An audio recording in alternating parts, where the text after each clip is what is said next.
여러분 안녕하십니까? 9988 건강하게 삽시다. 이살리는 치과 의사들의 힐링입니다. 자, 우리가 사용하는 물건은 고장이 나더라도 잘만 고치면 문제대로 원래대로 되돌아옵니다. 잘 사용을 할 수가 있는데 이 건강과 우리 신체는 좀 잃거나 손상이 되고 나면 회복하는 데 시간이 오래 걸릴 뿐더러 원래대로 회복하는 데 굉장히 어렵습니다. 자, 특히 치아 건강이 그런데요. 그래서 상하기 전에 미리미리 예방을 하고 또 내 치아를 잘 보존하고 살리는 치료를 받아야 합니다. 자, 그래서 9988 건강하게 삽시다. 이살리는 치과 의사들에서는요. 자, 건강한 내 치아 오래도록 보존하기 위해 노력하는 우리 치과 원장님들 모시고 이살리는 방법들에 대해서 또 궁금증과 또 고민을 해소하는 시간 마련했습니다. 자, 오늘은 그 첫 번째 순서로 입냄새, 신호를 놓치면 이를 잃는다라는 주제로 이야기를 나눠보겠습니다. 자, 입냄새의 원인과 해결 방법 도움 말씀 주실 교정과 통합치의학과 전문의 김성호 원장과 함께합니다. 안녕하세요. 안녕하세요. 네, 자, 원장님께서는 평소에 자연 치아를 지키는 치료 위주로 또 해오시고 또 내 치아 평생 쓰기 문화를 만드는데 앞장서고 계시는 걸로 좀 알고 있습니다. 자, 원장님, 오늘 자연 치아 보존의 첫 번째 관문이 될 것 같은데요. 자, 바로 입냄새와 관련된 내용입니다. 자, 입냄새 정말 말 못할 고민입니다. 네. 네, 상대방이 입냄새가 나는 걸 안다라고 해도 참 이거를 말해주기가 맞아요. 쉽지만은 않아요. 자, 그리고 또 본인도 느끼지만 이거를 참 어떻게 해소를 해야 되지? 참 말 못할 고민이기도 합니다. 자, 원장님, 실제로 입냄새 문제로 좀 내원하시는 분들이 많이 있나요? 네, 최근 들어서 이제 입냄새 환자분들이 증가하고 있는데요. 사실 입냄새라는 게 말씀하신 것처럼 본인이 잘 모르는 경우도 있고요. 네. 혹은 알더라도 부끄러워서 이제 목 찾아가는 경우도 있고, 아니면은 고민이지만 어느 병원으로 가야 할지, 그런 것들이 어느 병원으로 가야 할지 몰라서 못 가는 경우도 많이 있습니다. 그런데 이 입냄새라는 건 단순히 관리의 문제가 아니고 사실은 조금 더 큰 병으로 이어질 수 있는 증상의 신호기도 하거든요. 그리고 특히 우리가 이렇게 사회생활을 할 때 아무리 멋지고 예쁘게 깔끔하게 입었더라도 입냄새가 나면 그런 많은 이미지에 안 좋은 영향을 미칠 수 있기 때문에 최근에는 입냄새로 점점 내원하시는 분들이 병원에 많아지고 있는 것 같습니다. 네, 사실 입냄새 뭔가 이미지의 문제를 떠나서 치료가 필요한 질환일 수 있다. 뭐 이렇게 정리를 해볼 수가 있을 것 같은데요. 그러면 주로 입냄새 때문에 내원하시는 분들이 어떤 질문들을 원장님께 많이 하나요? 가장 아마 집에서도 흔하게 쓰시는 것들이 구강 스프레이 혹은 가글 같은 걸로 이제 네. 입냄새를 가리는 게 가능한지 혹은 괜찮은지 그런 질문이 많은데요. 구강 스프레이나 가글 결론부터 말씀드리면 크게 효과가 없습니다. 이건 마치 우리가 씻지 않고 향수를 계속 뿌리는 것과 같아요. 그래서 그 기본적인 원인 해결이 되지 않은 채로 마스킹만 하는 것은 의미가 없기도 하고요. 특히나 가글 같은 경우는 알코올 성분 입안을 더 건조하게도 만들어서 이 시간이 지나면 이 구취를 더 악화시키는 방향으로 안 좋게 영향을 미치기도 합니다. 와, 이 구강 향수, 가글 같은 게 소용이 없다는 게 굉장히 충격적입니다. 사실 우리가 좀 흔히 많이 쓰는 제품들이잖아요.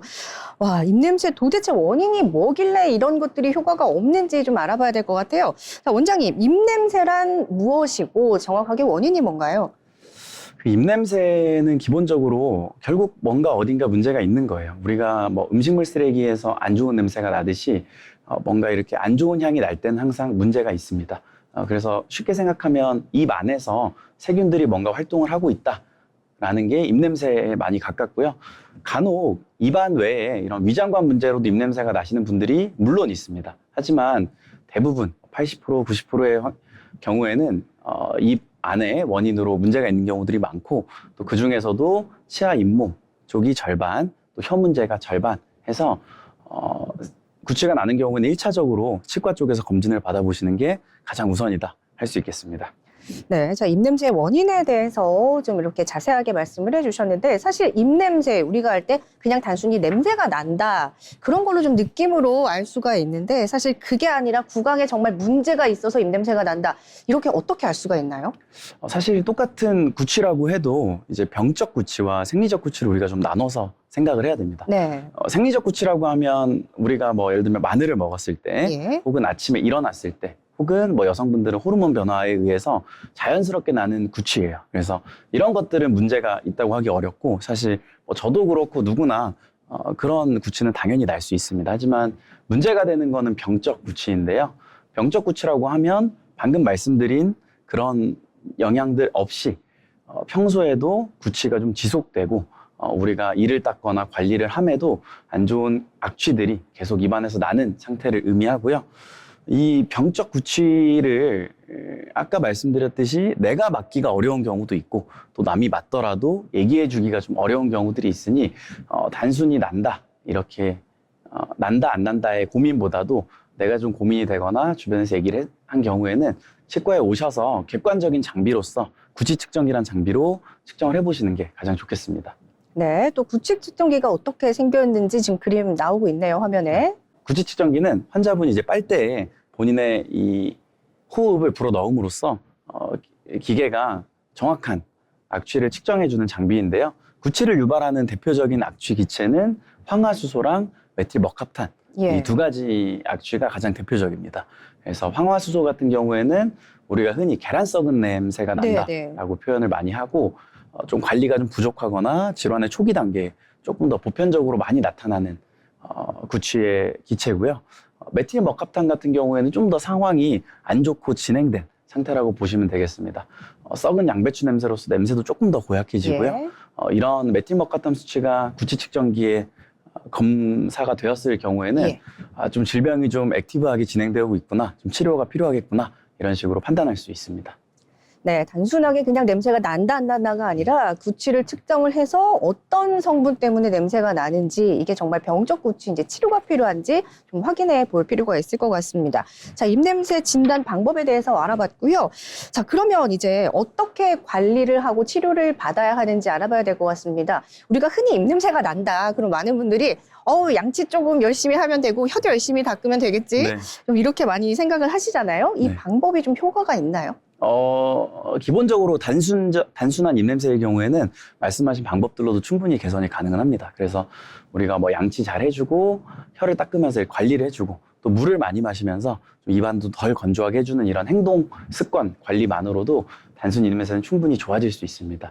하지만 그럼에도 불구하고 입냄새가 지속되거나 내가 고민이 계속된다라고 하면은 그때는 한번 치과에 방문하셔서 충치나 치주 질환과 같은 다른 질병들을 한 번쯤 검사해 보시는 게 좋겠습니다.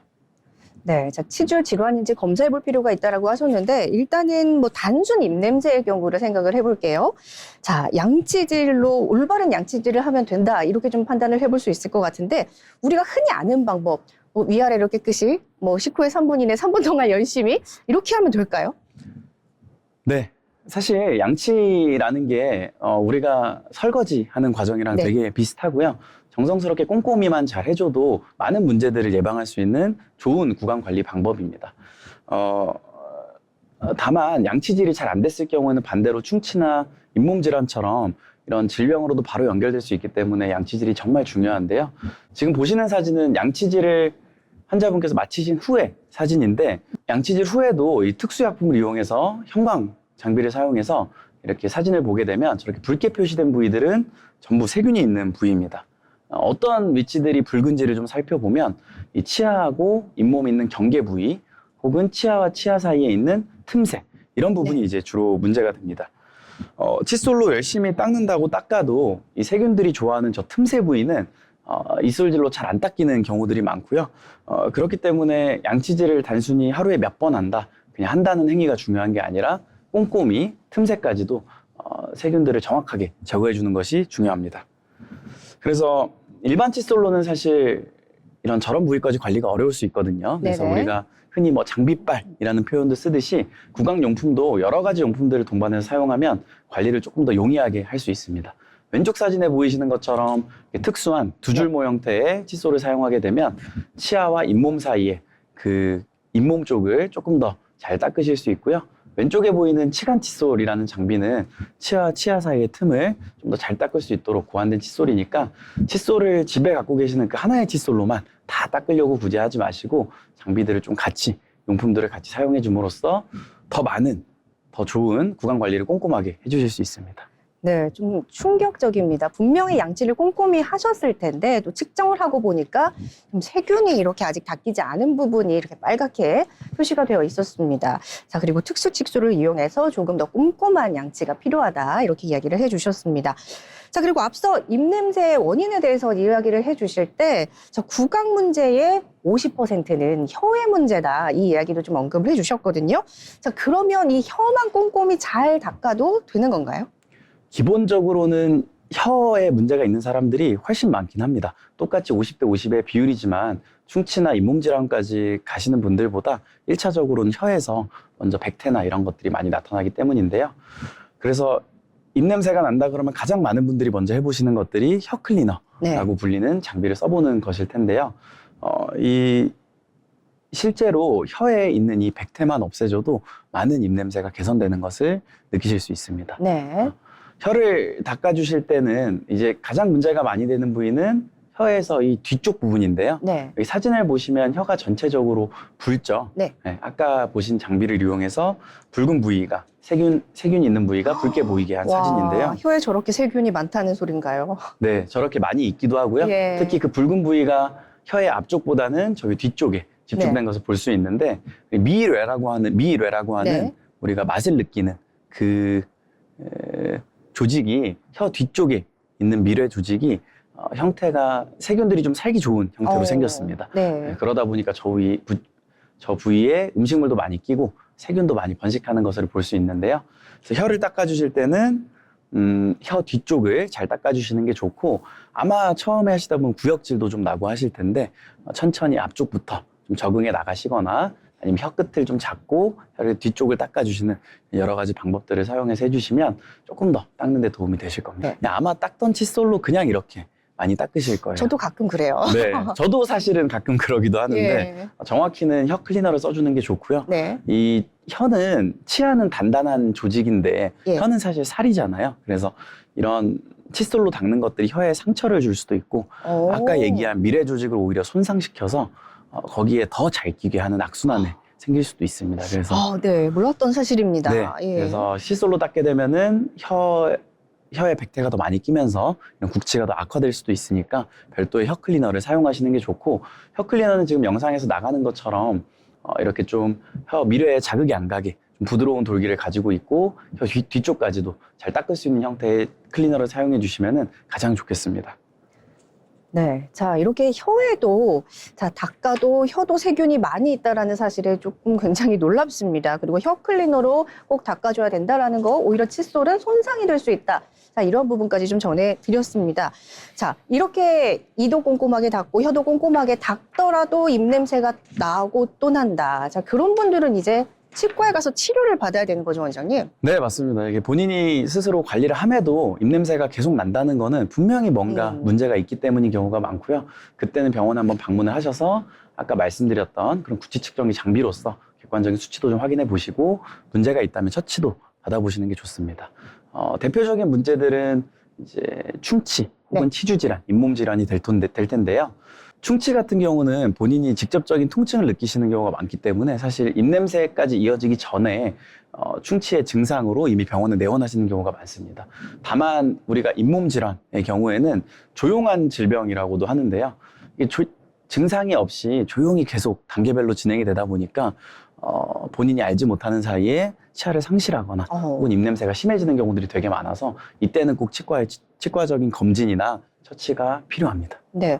자, 그러면 이렇게 뭐 충치도 생기고 이렇게 치료가 필요한 뭔가의 질환이 생겼다 하는 것도 정도의 차이가 좀 있을 것 같아요. 맞습니다. 저희가 뭐 암을 1기, 2기, 3기 이런 예. 식으로 표현하듯이 치주 질환, 잇몸 질환도 1단계, 2단계, 3단계, 4단계까지 구분해서 볼 수 있습니다. 첫 번째 1단계의 경우에는 단순히 잇몸에 살짝 붓는 정도, 네. 그리고 플라그나 치석이 살짝 생긴 정도라서 본인이 집에서 플라그 상태에서는 본인 집에서 이솔질로도 충분히 관리가 가능하고요. 다만 이게 48시간이 지나면서 플라그가 치석이라 불리는 단단하게 굳어지는 형태가 되면 그 단계부터는 본인이 좀 닦기가 어려워집니다. 이럴 때는 우리가 많이 들어보신 스케일링이라는 과정을 통해서 치과에서 제거하는 게 필요하고 많은 분들이 이 스케일링도 시리거나 아프다 이렇게 무서워하시는 경우들이 많은데요. 예전에 과거에 하던 스케일링 방식은 이거를 꼬챙이로 좀 긁어내는 네. 좀 환자분들이 많이 무서워하시고 싫은 방식이었다면 지금 저희가 최신의 스케일링은 고압 세차하듯이 높은 압력과 또 파우더 같은 것들을 통해서 이 치석을 씻어내는 이런 스케일링도 가능하니까요. 겁먹지 말고 빨리 오셔서 빨리 관리하시는 게 좋은 단계라고 볼 수 있습니다. 네. 이 단계가 지나가면 저희가 치은염, 예. 잇몸에 살에 염증이 생긴 2단계에 접어드는데요. 이때부터는 이제 조금 더 치석이 고착화되기도 하고 네. 잇몸에 염증도 좀 만성적으로 진행된 단계이기 때문에 치과에서 스케일링을 넘어서 조금 더 적극적인 치근 활택술이라는 예. 방식으로 치아를 긁어내고 또 표면을 매끈하게 해주는 그런 처치가 필요하게 됩니다. 2단계까지만 해도 사실은 그래도 괜찮은 단계인데요. 이 3단계 이후부터가 조금 무섭습니다. 네, 저희가 치주염이라고 예. 부르는 단계인데요. 초기 치주염과 말기 치주염으로 나눌 수 있고 치주염 단계부터는 이 살을 넘어서 안쪽에 뼈까지 영향이 미치는 단계라고 볼 수 있습니다. 2단계가 무섭다고 설명드린 이유는 저희가 앞서 말씀드린 2단계까지는 가역적이에요. 그러니까 쉽게 말해서 돌아갈 수 있는 네. 단계인데 3단계 치주염 단계부터는 뼈가 내려가면 돌아가기가 어렵습니다. 예. 그래서 이 내려간 뼈 위치는 다시 되돌리기가 어렵기 때문에 있을 때 잘해야 되는 게 되게 중요하고 이 3단계에 뼈에 영향을 미치는 이 단계부터는 빨리 병원에 내원하셔서 치주 소파술 주변의 염증 조직도 적극적으로 긁어내는 그런 치료들이 필요하고요. 이때까지 해서 최소한의 손실로서 질병의 진행을 막는 것이 중요하고 이 단계를 넘어서 4단계까지 진행돼서 말기 치주염 상태까지 이르르면 이 치아 주변의 뼈가 많이 없어지게 되는데요. 이때는 뭐 고름도 나올 수 있고 통증도 생길 수도 있습니다.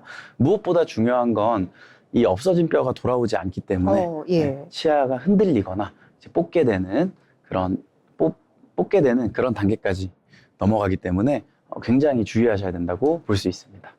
네. 자, 이렇게 치주 질환 풍치라고도 흔히 부르죠. 이렇게 단계별로 자, 이렇게 어떻게 좀 진행이 되는지 확인을 해봤고요. 이에 따른 치료 방법까지도 간략히 언급을 해주셨는데, 자, 그러면 좀 더 알기 쉽게 영상으로 저희가 준비를 했습니다. 치주 질환의 진행 과정 함께 보시죠.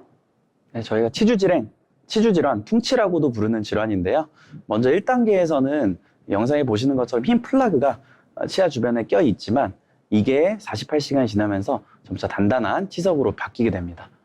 2단계까지만 해도 괜찮은데요. 이게 넘어가서 2단계로 넘어가게 되면 저렇게 검게 치아 주변에 조금 더 치석들이 진행된 것을 볼 수 있고 이게 더 넘어가게 되면 3단계로 가면서 예. 치아 주변에 뼈도 내려가는 것을 볼 수 있습니다. 말씀드렸듯이 2단계가 이제 비가역적으로 뼈를 되돌릴 수 없기 때문에 굉장히 위험하고요. 여기서도 치과에 오지 않고 더 방치된 경우에는 이제 치아 주변에 뼈가 많이 내려가서 치아가 흔들리고 심지어는 뽑아야 되는 그런 안타까운 상황까지도 가게 됩니다. 네, 자, 이렇게 영상을 통해서도 단계별로 치주 질환에 대해서 확인을 해봤습니다. 자, 이렇게 늦기 전에 빨리 좀 치료를 받으셔야 될 것 같은데, 자, 그러면 입냄새로 내원하신 분 중에 이 치주 질환 치료 사례를 계속해서 살펴보면 좋을 것 같습니다. 어떤 사례가 있었나요? 네, 실제 환자분 사진을 보면서 말씀드리겠습니다. 30대 남성분이셨고요. 치료 전에 사진만 봐도 정말 잇몸 상태가 많이 안 좋다. 예. 네, 사실 사진만 보면 30대 남성분이 아니라 한 60대 남성분 같은 사진입니다. 네. 네, 치과에 오기를 무서워하시다 보니까 상태가 좀 많이 안 좋아진 상태였는데요. 30대 한창 사회생활하고 활동을 많이 해야 되는 시기에 예. 주변에서 좀 입냄새에 관한 얘기를 듣고 고민이셔서 병원에 오신 분이었고요. 치열이 좀 고르지 못하다 보니까 아무래도 본인 관리도 어렵고 예. 거기에 치과를 무서워하시면서 좀 상황이 많이 안 좋아진 케이스였습니다. 전반적으로 치아가 누렇기도 하고요. 저렇게 잇몸 주변으로 잇몸도 많이 내리다 보니까 본인이 입을 가리면서 웃고 그런 심리적인 고민도 있으셨던 분인데요. 치아 뿌리까지 우리가 아까 말씀드린 치주 질환의 단계로 설명을 드리면 치아 뿌리까지 이미 좀 진행이 된 3단계 치주 질환이라고 3단계. 볼 수 있겠습니다. 네. 여기는 2단계부터는 본인이 양치질 한다고 좋아지긴 어렵기 때문에 치과에서 관리가 필요하고요. 기본적인 스케일링 처치부터 치근 활태색술, 치은 소파술까지도 진행했던 케이스입니다. 이분 같은 경우에는 이제 치료 후의 사진을 보시면 동일한 분이라고는 믿기 어려울 정도로 많이 좋아지셨는데요. 예. 잇몸이 저렇게 선홍빛, 붉은빛이 아니라 선홍빛, 핑크빛의 잇몸이 굉장히 좋은 건강한 잇몸이고요. 왼쪽에 저런 붉은색으로 보였던 치료 전의 모습들이 대부분 다 염증이라고 보시면 되겠습니다. 그래서 이분은 기본적으로 잇몸을 건강하게 한 이후에 본인이 관리가 너무 어렵다라고 말씀을 하셔서 이 치열을 개선하기 위해서 또 치아를 개선하기 위한 치료를 같이 좀 동반을 했고요. 더불어서 치아의 뿌리가 이렇게 드러난 경우에는 치아 뿌리 부분에 세균들이 많이 달라붙거든요. 네. 그래서 그런 부분들도 좀 방지하기 위해서 미니시 솔루션을 통해 치아 복구를 해드린 케이스였습니다. 이 치료 후에 자신감도 많이 되찾으시고 사회생활도 열심히 하시면서 이번 일을 계기로 좀 관리도 다시 열심히 하시게 된 환자분이셨습니다. 네, 정말 30대 치아처럼 보이지 않았는데 다시 30대 치아로 돌아오셨습니다. 자, 30대 남성분의 치주 질환 좀 3단계셨던 분의 치료 사례를 살펴봤습니다. 자, 이렇게 지금 소개해드린 사례는 예후가 좋은 사례입니다. 치료 환자의 증상이나 치료 시기 또 치료 이후의 관리에 따라서 예후는 달라질 수 있는 부분을 참고하시기 바랍니다. 자, 계속해서 다른 분의 사례를 보면서 더 이야기 나눠보도록 하겠습니다. 또 어떤 사례가 있나요? 네, 두 번째 환자분 사진 보실 텐데요. 이분은 40대 여성분이셨습니다. 치료 전의 모습을 보면 아까 분만큼 심하진 않으시죠. 네. 근데 이제 본인이 스케일링 자체에 대한 두려움이 워낙 많으시다 보니까 관리를 조금 미루셨던 케이스고요. 치아와 잇몸이 맞닿은 부분 주변으로 좀 붉게 염증이 있는 것들을 볼 수 있습니다. 왼쪽의 첫 사진, 치료 전 사진을 보시면요. 치아 변색도 심하고 치석도 이 틈새에 많이 있는 것을 볼 수 있고 좀 치석이 껴있는 치주질환 2단계 상태이다라고 볼 수 있겠습니다. 그래서 이분은 스케일링에 이어서 이제 치아 뿌리 부분을 좀 긁어내는 치근 활택술 치료를 동반했고요. 가운데 사진이 치근 활택술을 진행한 직후의 사진입니다. 예. 네, 그래서 충분히 잇몸 부분은 어느 정도 건강해졌는데 보시면 치아 사이사이에 틈새가 좀 보여요. 네네. 네, 저런 것들이 보기에도 신경 쓰이시는 심리적인 문제이기도 하지만 사실은 관리를 어렵게 하는 기능적인 문제가 되기도 합니다. 네. 저희가 앞서 말씀드렸듯이 이 세균이 좋아하는 부위는 저런 틈새 네. 부위거든요. 그리고 또 틈새 부위뿐만 아니라 잇몸이 내려가서 뿌리가 드러나는 경우에는 그 뿌리 부위도 굉장히 좋아합니다. 뿌리 부위는 이 치아의 머리 부분이랑 다르게 굉장히 거칠기 때문에 세균들이 붙어서 이제 잇몸의 염증을 악화시키는 그런 일들이 많이 발생하기 때문에 이분도 치주질환의 치료 이후에는 저 치아 틈새를 메워주고 또 잇몸 쪽에 뿌리 부분도 덮어주는 치아 복구 솔루션 미니쉬를 통해서 치료를 마무리한 케이스입니다. 네, 자, 치주질환 2단계 40대 여성분의 사례 함께 살펴봤습니다. 자, 계속해서 다른 분의 사례도 또 보도록 하겠습니다. 자, 이번에는 어떤 사례자인가요? 네, 지금 보시는 분은 50대 남성분 케이스인데요. 입냄새가 좀 심하다고 하셔서 아내분이 직접 모시고 온 케이스입니다. 왼쪽 치료 전 사진 보면 이분도 상당히 잇몸 상태가 좋지 않은 걸 일반인 분들이 보셔도 좋지 않을 정도로 뿌리도 많이 드러나 있고 치석도 이제 많이 심하게 끼어 있는 상태라고 볼 수 있습니다. 이분은 2단계와 3단계 그런 심지어는 많이 안 좋은 치아는 4단계까지도 볼 수 있을 정도로 치주 질환이 치아마다 좀 다르게 발현된 케이스인데요. 이 역시 스케일링만으로는 어렵고 스케일링 이후에 치근 활택술과 그 이후에 잇몸 치료까지도 필요한 상황입니다. 중간에 사진을 보시면 이제 치석들을 모두 제거하고 깨끗하게 마무리한 상태인데요. 이분 역시 잇몸 치료만으로는 어렵고 치아의 색상 그리고 드러난 뿌리 부분 치아 틈새 치료까지도 필요한 상황이었고 무엇보다도 저기 뿌리가 많이 드러난 치아는 굉장히 많이 시려하셨습니다. 네. 그래서 이 시림 증상이 또 뿌리가 드러났을 때 큰 문제인데요. 그 시림 증상을 완화해주기 위해서 우리가 잇몸을 떼어서 잇몸을 이식하는 그런 처치도 시행하기도 하지만요. 이분은 치아 복구 솔루션 미니쉬를 통해 저렇게 뿌리 부분이 드러난 부분도 덮어줌으로써 시림 증상까지도 잘 마무리했던 케이스였습니다. 네, 자, 50대 남성분의 사례였습니다. 자, 이렇게 좀, 잇몸 부분, 뿌리까지 상당히 많이 드러났던 케이스였는데, 복구가 된, 치료가 된, 예후가 좋은 사례 살펴봤습니다. 자, 이렇게 지금 소개해드리는 사례는 예후가 좋은 사례입니다. 환자의 증상, 치료 단계, 그리고 치료 이후의 관리에 따라서, 치료 시기에 따라서 또 예후는 달라질 수 있는 부분은 여러분들 꼭 참고하시기 바랍니다. 자, 이렇게 입냄새의 원인과 치료법에 대해서 자세히 이야기 나눠봤습니다. 자, 혹시 원장님, 이렇게 치주 질환에 대해서 치료를 잘 받고 개선이 잘 되면 좋을 텐데 혹시나 나타날 수 있는 부작용 같은 거 있을까요? 기본적으로는 사실 치료를 받은 거기 때문에 부작용이 있다기보다는 좋아지는 방향으로 많이 가게 되는데요. 다만 부작용으로 환자분들이 오해하실 만한 여지는 조금 있습니다. 대표적인 예가 스케일링 후에 이가 시려졌어요. 치아가 길어졌어요. 모르던 없던 공간이 생겼어요. 잇몸이 내려갔어요. 이런 얘기들을 많이 하시는데요. 네. 앞서 세 케이스에서 보셨듯이 사실 이런 것들은 부작용이라기보다는 잇몸이 정상으로 돌아오는 과정에서 나타나는 정상화 과정입니다. 잇몸 질환이 있을 때는 잇몸이 많이 부어있고 또 치아 주변이 치석으로 많이 덮여있게 되는데 잇몸을 치료하는 과정에서 이 치석들을 모두 제거하고 잇몸 붓기도 쭉 내려가는 이 이후에 환자분들이 느끼기에는 잇몸이 내려갔다 혹은 치아가 길어졌다, 시리다 이런 표현들을 많이 하시는 것 같습니다. 다만 이거는 부작용이라고 보기는 어렵고 정상으로 돌아온 과정인데 아까 말씀드렸듯이 내려간 뼈가 다시 올라오긴 되게 어렵기 때문에 네. 필요하다면 물론 뼈 이식술이나